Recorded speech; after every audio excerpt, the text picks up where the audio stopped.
Heads snapped around in disbelief as the words left the human's mouth, thousands of reptilian eyes blinking in unison. Did this delusional ape just claim his planet had oceans of precious water? Ralph Simpson took a deep breath, his heart racing as he stood before the Galactic Council. The grizzled diplomat knew everything rode on this moment. One wrong move, and the Saurians would dismiss humanity's petition for membership, leaving Earth isolated and vulnerable. Palms sweating, Ralph surveyed the cavernous chamber, packed with towering lizard-like aliens. Their scales glittered under the harsh lights as they glared down at him, disgust and hatred etched on their faces. High Counselor Jackson loomed over the podium, his fist slamming down with a resounding boom. "The Council will come to order," he bellowed. "We shall now hear the latest proposal from our guests, the humans." He spat the last word like a curse. As an aide projected star charts onto the walls, a Saurian delegate rose to speak. "We must restrict all space travel near the white dwarf Xyloth 6, the lizard hissed. "Mysterious radiation bursts from that star pose grave danger to navigation." Ralph's brow furrowed as he listened. He checked his datapad, then pressed the button requesting permission to speak. Jackson's scaled brow ridges lifted in surprise and contempt. With an annoyed grimace, he nodded. "With respect," Ralph began, voice echoing through the hall, "our human scientists have analyzed this radiation. It is the same signature produced by common reactions between water and certain minerals. We see it frequently on Earth, with our planet's vast oceans." Before he could finish, the reptilians erupted into mocking laughter. Saurian voices shouted in derision. "Stupid ape! Water is the rarest substance in the galaxy. Only a few worlds have minuscule traces of it. Ignorant fool!" Jackson gavelled the assembly to order, sneering down at Ralph in contempt. "Perhaps the human is confused about what water is," he said slowly, as if speaking to a dim child. Ralph met the alien's slit-pupilled gaze, keeping his face neutral. He had to choose his next words very carefully. The fate of his species hung by a thread. As Ralph's words hung in the air, the Saurian delegates erupted into a cacophony of furious shouting and wild accusations. "Lies! Deception! No primitive world could have such water. The ape speaks madness." Ralph stood calmly at the human delegation's booth, arms crossed over his chest, as the storm of outrage swirled around him. Jackson pounded his gavel frantically against the podium, his scales flaring and rippling in agitation as he struggled to restore order to the chamber. "Silence, I will have silence," the High Counselor roared. The din slowly died down to a dull roar of muttering and hissing. Jackson fixed Ralph with a piercing glare, his slit pupils narrowed to hair-thin lines. "You expect us to believe," he snarled, "that a planet with the technological and societal primitivism of Earth has more water than the rest of the galaxy combined?" Ralph met Jackson's challenging stare evenly, his jaw set. "Our planet's water has been essential to our development and survival. I would be happy to provide scientific proof to the Council." A wave of skeptical clicking rose from the Saurian delegates. Jackson's nostrils flared as he considered Ralph's offer, his forked tongue flicking out to taste the air. "Very well," he said at last, his tone dripping with dismissive contempt. "The Council will allow you to present this supposed proof." He gestured imperiously toward the central podium. Ralph made his way down the steps from the booth, the eyes of the Saurian delegates tracking his every move. They muttered and clicked to each other, their skepticism and hostility palpable. Reaching the podium, Ralph pulled a small data chip from his pocket and inserted it into the display panel. The lights in the chamber dimmed as a holographic projection flickered to life above the podium. The image resolved into a stunningly detailed representation of Earth, the planet's blue and green hues, painting it as a gleaming jewel amidst the stars.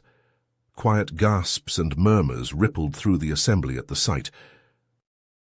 Ralph tapped a control and the projection zoomed in, the planet's surface rushing up to fill the display. Vast sapphire oceans dominated the globe, sprawling rivers and immense lakes snaking across the continents like glistening veins. More graphs and charts bloomed around the planet, each one meticulously detailing the sheer volume of Earth's water reserves and its vital role in regulating everything from global climate patterns to the planet's thriving ecosystems. As Ralph began to narrate, elaborating on the graphs with dizzying statistics and complex scientific breakdowns, the chamber slowly fell silent. The Saurian delegates stared at the mesmerizing display in rapt attention, their eyes wide and jaws slack. Ralph's voice rang out with calm, authoritative clarity as he walked the council through the data, point by point. When he finally finished, a deep, potent silence hung over the proceedings. Jackson sat frozen behind the podium, his clawed fingers steepled in front of his face. At last he stirred. "The council," he said slowly, his tone now more uncertain than condescending, "requires time to verify and analyze this information." Ralph inclined his head graciously. "Of course, High Counselor. The human delegation will await your findings." With that, he retrieved his data chip and returned to his booth. As Ralph took his seat, he could feel the weight of dozens of reptilian eyes upon him. But in those gazes, the blind contempt and hostility from before had been replaced by a wary re-evaluation, a new hint of cautious regard. Perhaps, just perhaps, they were starting to see humanity in a new light. Only time would tell if... Ralph strode down the gleaming corridors of the Galactic Council headquarters, his mind churning with the implications of his presentation. The stunned silence and grudging reassessment in the eyes of the Saurian delegates had been both vindicating and unnerving. He knew that Earth's revelation would change the galactic balance of power, but to what end remained uncertain. Days passed in a blur of tense anticipation. Then a summons from High Counselor Jackson himself, a private audience in the Councilor's inner sanctum. Ralph steeled himself as he approached the imposing door, the armed guards eyeing him warily. The door whisked open and Ralph stepped inside, the room dimly lit and oppressively humid. Jackson sat behind an expansive desk, his scales dull and his eyes hooded with fatigue. He gestured irritably for Ralph to sit. "Our scientists have confirmed your data," Jackson ground out, his tone grudging. "It seems Earth is indeed uniquely abundant in water."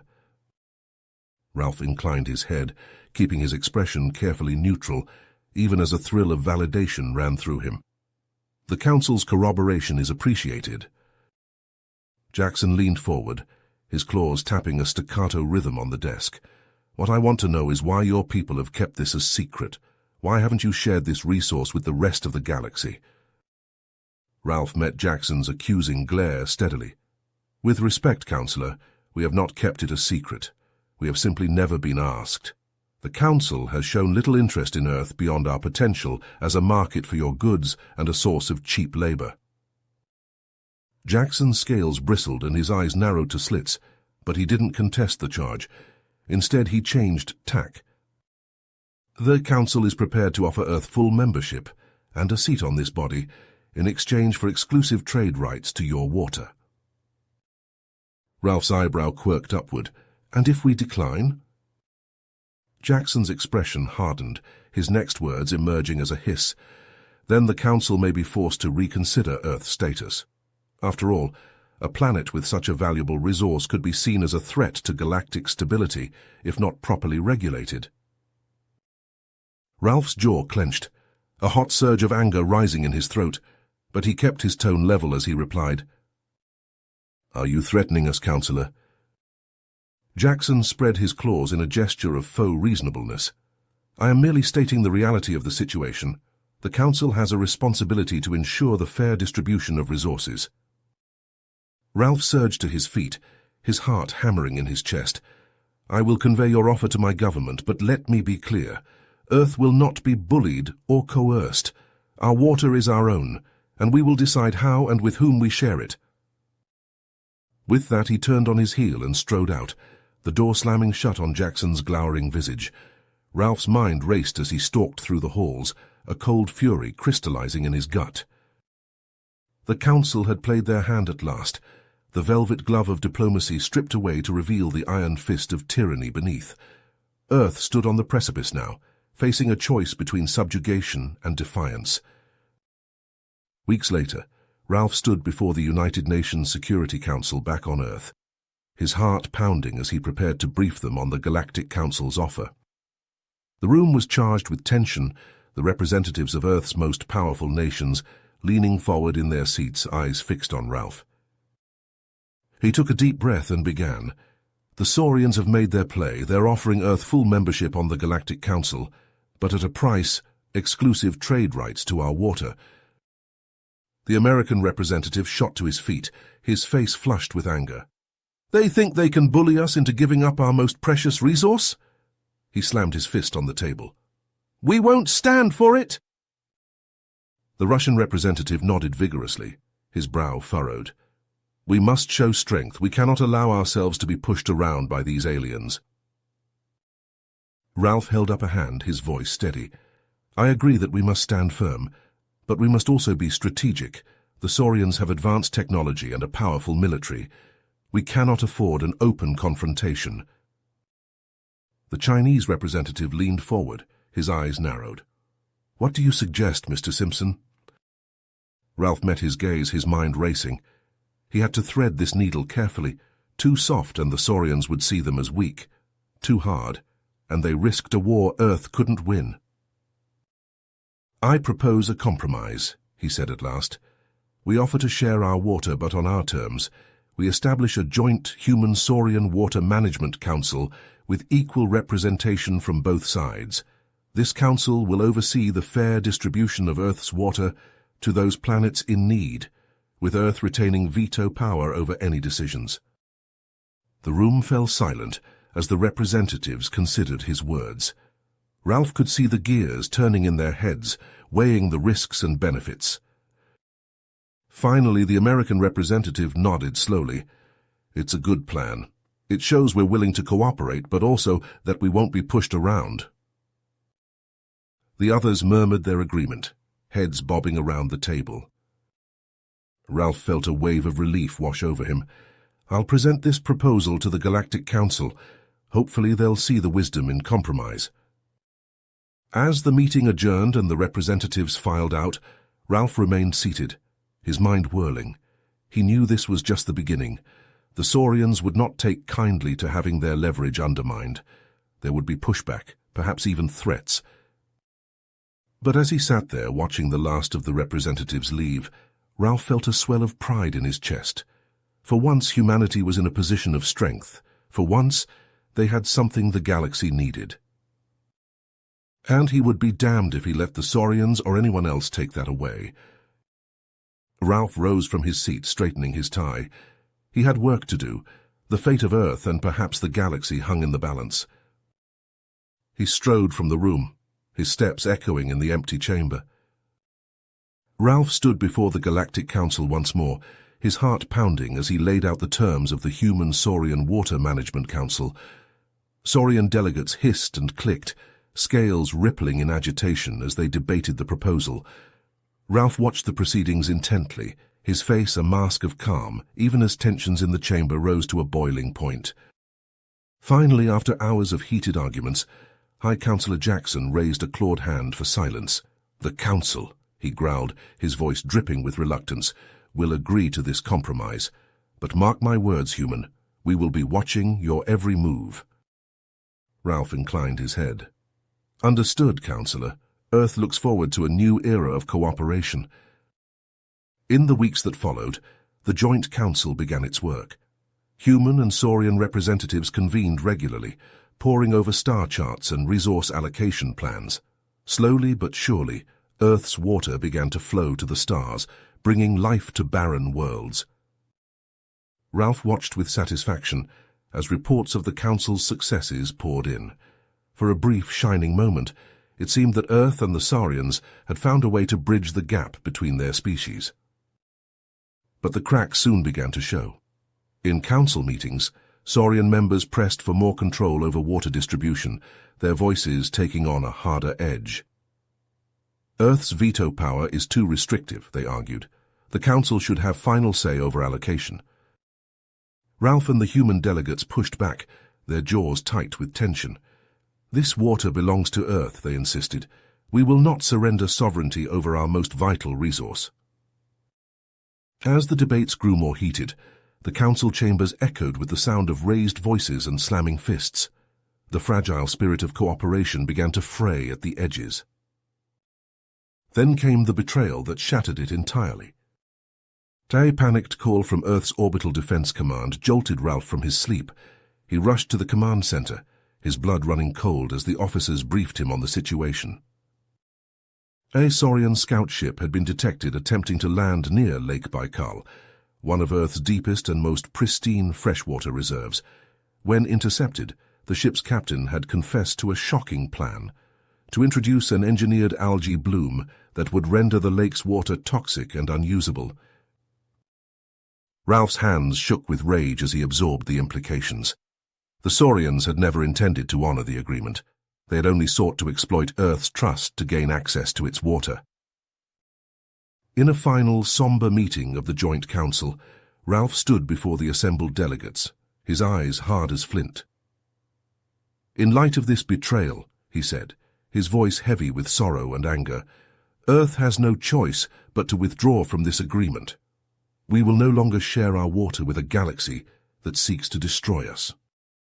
The Saurian delegates erupted in protest, their voices blending into a cacophonous roar. But Ralph stood firm, his resolve unwavering. "We offered you friendship," he said, his voice cutting through the din like a knife, "and you responded with deceit. We cannot trust you, and we will not put our planet's most vital resource at risk." With that, he turned and strode from the council chamber, his footsteps echoing in the sudden silence. As the doors closed behind him, Ralph felt the weight of his decision settling onto his shoulders, like a mantle of lead. He knew there would be consequences. The Saurians would not take this lying down. Earth had made a powerful enemy this day. But as he walked through the halls of the council headquarters, his head held high, Ralph knew he had made the only choice he could. Earth would face whatever challenges lay ahead on its own terms, charting its own course through the stars. The price of that freedom might be high. It might lead to war, to suffering on an unimaginable scale. But as Ralph stepped out into the alien sunlight, he knew one thing with unshakable certainty. No price was too high to pay for the right to choose one's own destiny. Earth would stand alone if it must, but it would stand free. You have reached the end of the story.